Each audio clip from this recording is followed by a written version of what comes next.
ভারত বাংলাদেশের দ্বিপাক্ষিক cricket series মানেই বাড়তি উত্তেজনা। এবারের অপেক্ষাটা আরও বড়, কারণ 2025 সালের আগস্টে বাংলাদেশের মাটিতে আয়োজন হতে যাচ্ছে দুই দেশের মধ্যকার পূর্ণাঙ্গ ওয়ানডে ও টি-20 সিরিজ।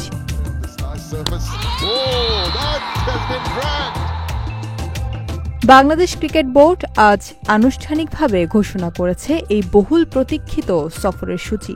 3টি ওয়ানডে ও 3টি টি-20 ম্যাচ নিয়ে সাজানো এই সিরিজে ভারতীয় দল ঢাকায় পা রাখবে 13 আগস্ট।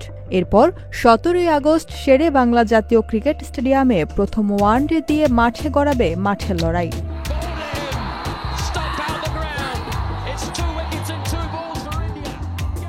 সিরিজের দ্বিতীয় ওয়ানডেও হবে ঢাকাতেই 20 আগস্ট, আর শেষ ওয়ানডে ম্যাচটি 13 আগস্ট চট্টগ্রামের মাটিতে।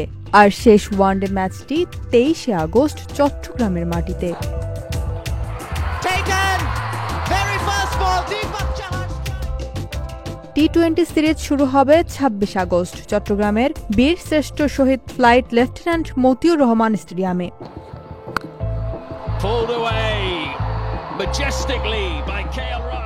এরপর সিরিজের বাকি দুই টি-20 হবে 29 ও 31 আগস্ট ঢাকার মিরপুর শেরেবাংলায়।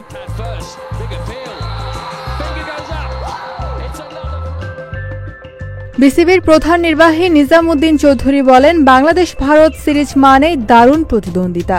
ভারত বিশ্ব ক্রিকেটে নিজেদের মানদণ্ড তৈরি করেছে, তাই ঘরের মাঠে এই সিরিজ আমাদের জন্য বিশেষ কিছু। টি-20 সিরিজটি আবার প্রথমবারের মতো বাংলাদেশে হচ্ছে, যা দুই দেশের ক্রিকেট ভক্তদের জন্য দারুণ এক উপলক্ষ হতে যাচ্ছে।